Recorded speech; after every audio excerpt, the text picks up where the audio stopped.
एक बार की बात है, एक गरीब औरत थी रूपा।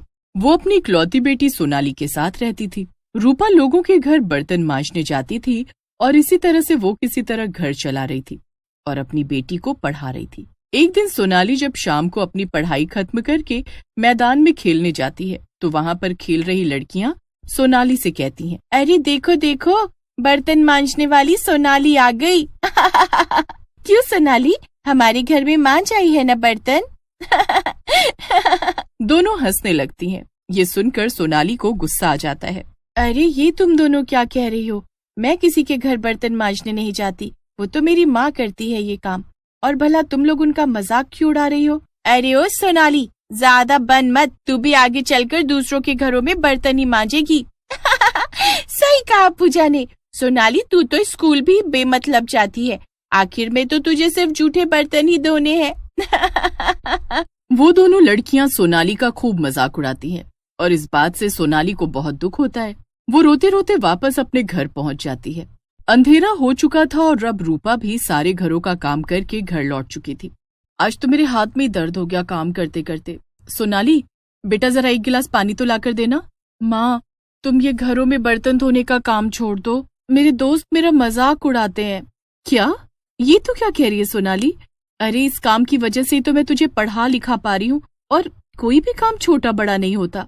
होता है माँ, और ये जो काम तुम कर रही हो ना, ये बहुत छोटा है और सब कहते हैं कि बड़ी होकर मैं भी दूसरे के घरों में जूठे बर्तन धुलूंगी। काश मैं किसी और अच्छे घर में पैदा हुई होती। सोनाली की इन बातों से रूपा के दिल को बहुत ठेस पहुंचती है और उसकी आंखों में आंसू आ जाते हैं। वो सोनाली से कुछ नहीं कहती और खाना बनाने लगती है। ऐसे ही कुछ दिन बीत जाता है और सोनाली और रूपा आपस में एक दूसरे से बात नहीं करते। उधर सोनाली अब मन लगाकर पढ़ाई करने में लग जाती है क्योंकि वो किसी भी तरह से अच्छी नौकरी करना चाहती थी। मैं खूब पढ़ूंगी और इन सब लड़कियों से आगे निकलूंगी और मैं एक अच्छी नौकरी करूंगी ताकि कोई मुझे कुछ कह न सके। भले रूपा सोनाली से बात नहीं कर रही थी, लेकिन ये सब देखकर रूपा बहुत खुश थी कि सोनाली पढ़ाई में इतनी मेहनत कर रही थी। लेकिन एक दिन जब रूपा एक घर में बर्तन धोने जाती है तब, अरे मीरा, मालकिन आज घर पर नहीं है क्या? तभी मीरा का पति विपुल वहां आ जाता है। विपुल बहुत ही गंदा आदमी था और उसकी नजर हमेशा से रूपा पर थी। नहीं रूपा मेरी जान, आज मीरा घर पर नहीं है, क्यों ना हम इस बात का फायदा उठाएं? छी छी विपुल सेठ जी, ये आप कैसी बातें कर रहे हैं? मैं तो घर जा रही हूँ अगर मालकिन नहीं है तो। रूपा घर जाने लगती है लेकिन तभी विपुल उसका हाथ पकड़ लेता है। रूपा तेजी से विपुल को धक्का देती है और बाहर की तरफ भागती है, लेकिन जैसे ही वो सड़क पर पहुंचती है अचानक से एक गाड़ी रूपा को टक्कर मार देती है। उसका बहुत खून बहने लगता है और कई लोग रूपा के पास आकर उसे देखने लगते हैं। इससे पहले कि कोई उसे अस्पताल ले जा पाता, थोड़ी ही देर में रूपा दम तोड़ देती है। जब ये बात सोनाली तक पहुंचती है तो उसकी हालत खराब हो जाती है। हे भगवान, ये क्या हो गया? माँ, मेरी माँ मुझे छोड़कर चली गई। मैंने उनके साथ कितना बुरा बर्ताव किया। मैंने उन्हें क्या कुछ नहीं कहा। इतने दिनों से मैं उनसे ठीक से बात तक नहीं कर रही थी, मगर अब गांव वाले मिलकर रूपा का अंतिम संस्कार करवा देते हैं। लेकिन अब सोनाली एकदम अकेली थी और उसके ऊपर मुसीबतों का पहाड़ टूट पड़ा था। अगले ही दिन कुछ गांव वाली औरतें सोनाली के घर के बाहर आकर खड़ी हो जाती हैं। अरे ओ सोनाली, तेरी माँ तो चली गई, मगर अब हम क्या करें? हमने उसे 1 महीने का पैसा दिया था और अभी आधा महीना पूरा बचा है। उतना काम तो तुझे करना ही पड़ेगा घर आकर। हाँ हाँ सोनाली, सुशीला सही कह रही है, मेरे घर के बर्तन भी तुझे आकर धोने पड़ेंगे। तेरी माँ ने तेरी स्कूल की फीस के लिए मुझसे पैसे लिए थे। ये सब बातें सुनकर सोनाली की आंखों में आंसू आ जाते हैं। हे भगवान, लगता है सब सही कहते थे, बर्तन मांजने वाली की बेटी भी बर्तन ही मांजेगी। नहीं, लेकिन मैं ऐसे हार नहीं मानूंगी। मैं इनके घर की बर्तन भी धोऊंगी और साथ में अपनी पढ़ाई भी करूंगी। जो भी पैसा मुझे मिलेगा उससे मैं पढ़ाई में लगा दूंगी।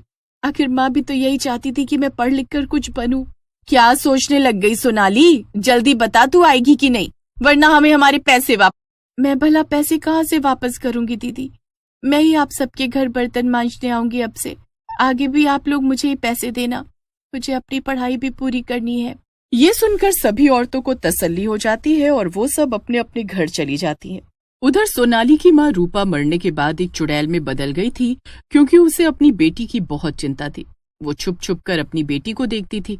आज पढ़ाई करके जल्दी सो जाती हूँ, कल सुबह फिर सबसे पहले लोगों के घर जाकर बर्तन धुल दूंगी, फिर स्कूल चली जाऊंगी।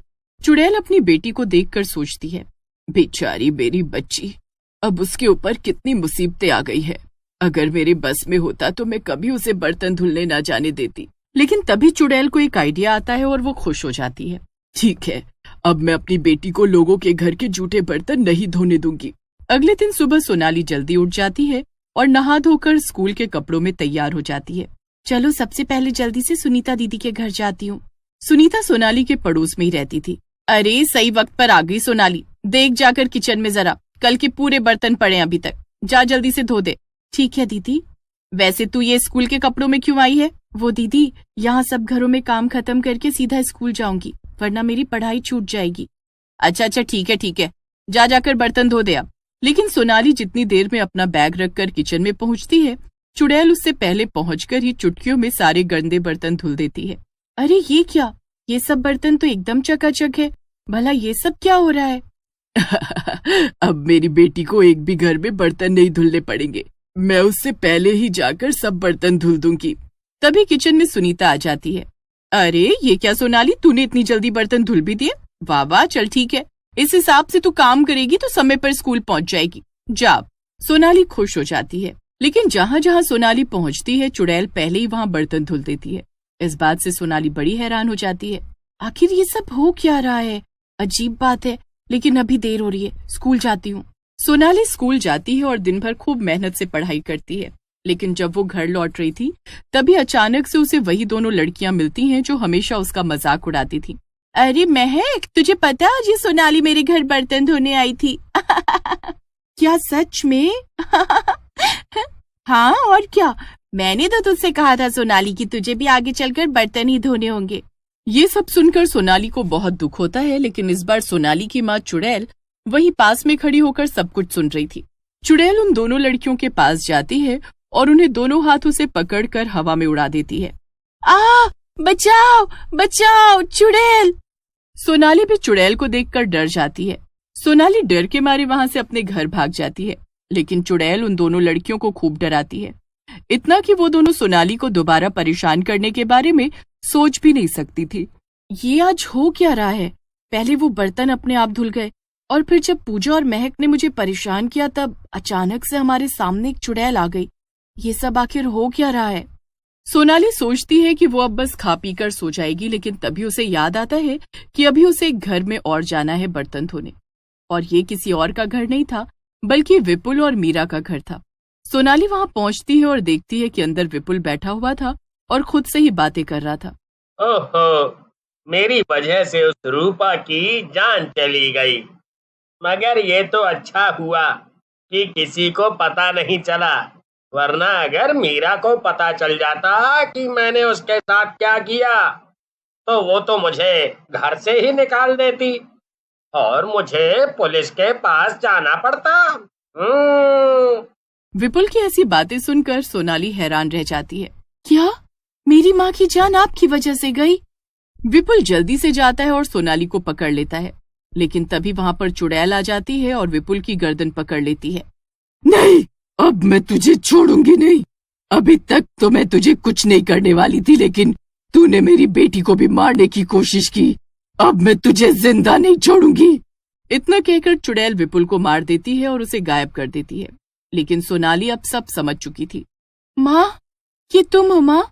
हाँ बेटा, और तू किसी चीज की चिंता मत कर। जब तक मैं हूँ तब तक सब बर्तन धुलने का काम मैं करूंगी और किसी को पता भी नहीं चलेगा।